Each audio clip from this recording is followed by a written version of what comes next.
sini perkenalkan, nama saya Feve Heriani. Di sini saya akan menjelaskan sedikit pengertian yang akan kita bahas pada hari ini. Di mana di dalam akuntansi itu penjualan itu terdiri dari dua. Yang pertama itu ada penjualan umum dan kedua itu ada penjualan angsuran. Penjualan umum biasanya mencangkup penjualan secara tunai dan penjualan kredit biasanya itu penjualan yang dibayar secara bertahap. Sedangkan penjualan angsuran adalah penjualan yang dilakukan secara bertahap namun jangka waktunya itu lebih panjang dibanding penjualan kredit seperti biasa. Selanjutnya kita akan membahas tentang penjualan barang melalui cicilan, di mana pendapatan dari penjualan cicilan umumnya diakui seiring penerimaan angsuran, bukan seluruhnya di awal. Laba yang diakui terdiri dari laba kotor penjualan dan pendapatan bunga yang dicatat secara bertahap sesuai pembayaran yang diterima.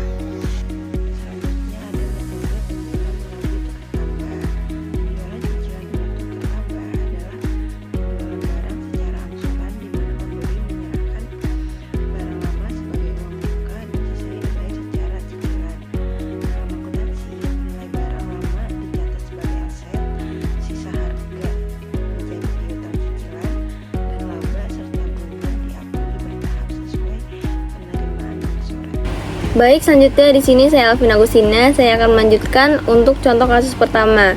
Jadi pada contoh kasus pertama ini ada PT Maju Jaya yang melakukan penjualan mesin produksi secara angsuran kepada PT Sejahtera pada tanggal 1 Januari 2024 dengan harga jual sebesar 100 juta.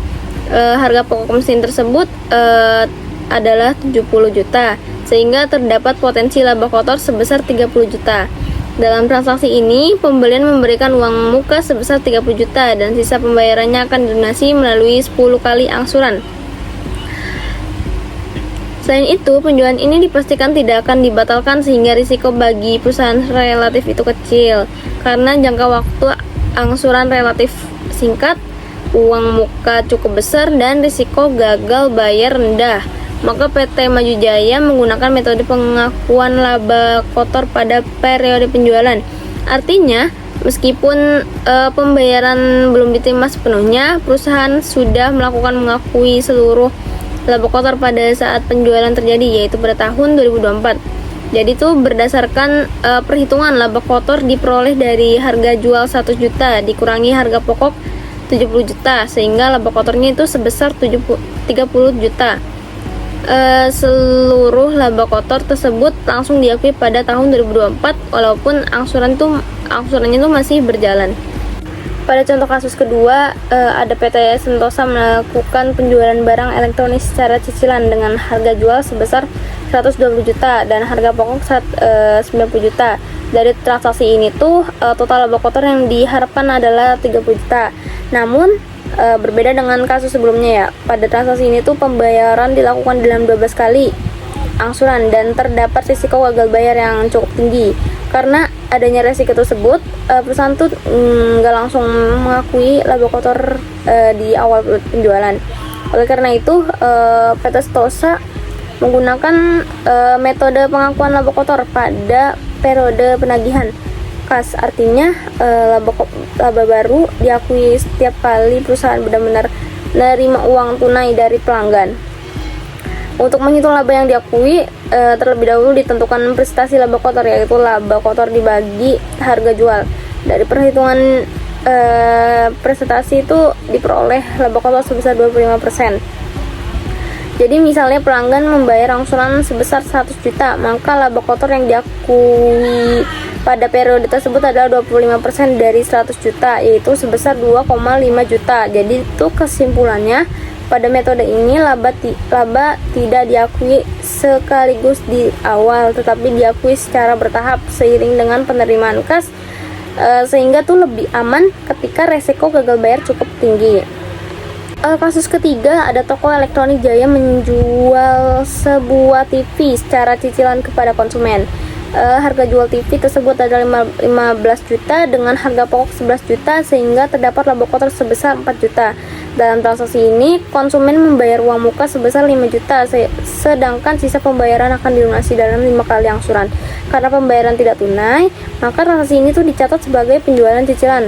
Akibat dari penjualan cicilan ini akan timbul piutang cicilan tuh, yaitu hak toko untuk menerima sisa pembayaran dari konsumen di masa yang akan datang. Untuk pengakuan laba kotor, prinsipnya disesuaikan dengan metode yang digunakan. Jika kondisi penjualan dianggap aman, misalnya risiko gagal bayar, maka laba kotor itu dapat diakui pada periode penjualan. Namun jika terdapat risiko gagal bayar, maka laba kotor diakui secara bertahap pada saat kas diterima. Jadi, kesimpulannya itu pembayaran barang dagangan secara cicilan pada dasarnya sama dengan penjualan angsuran lainnya. Ya, yang membedakannya itu hanyalah objek yang dijual, yaitu barang dagangan, bukan aset tetap. Terus prinsip pencatatan dan pengakuan labanya tetap mengikuti aturan penjualan cicilan. Kemudian ada contoh kasus terakhir, jadi penjualan cicilan dengan tukar tambah atau trade-in di sebuah dealer motor. Dealer ini menjual motor baru dengan harga 25 juta secara cicilan. Sebagai bagian dari pembayaran, pelanggan menyerahkan motor lamanya yang dinilai sebesar 7 juta. Jadi tuh nilai motor lama ini tuh dianggap sebagai uang muka, tetapi bukan dalam bentuk kas, melainkan dalam bentuk barang, teman-teman. Setelah dikurangi nilai tukar tambah tersebut, sisa harga sebesar 18 juta dibayar secara cicilan. Terus ada harga pokok motor baru bagi dealer itu sebesar 19 juta, sehingga laba kotor yang diperoleh dari transaksi ini tuh 6 juta yang berasal dari harga jual 25 juta dikurangi harga pokok 19 juta. Dalam pencatatan akuntansi, motor lama yang diterima dicatat sebagai aset atau persediaan karena motor tersebut nantinya bisa dijual kembali. Sementara itu, sisa pembayaran dicatat sebagai piutang cicilan.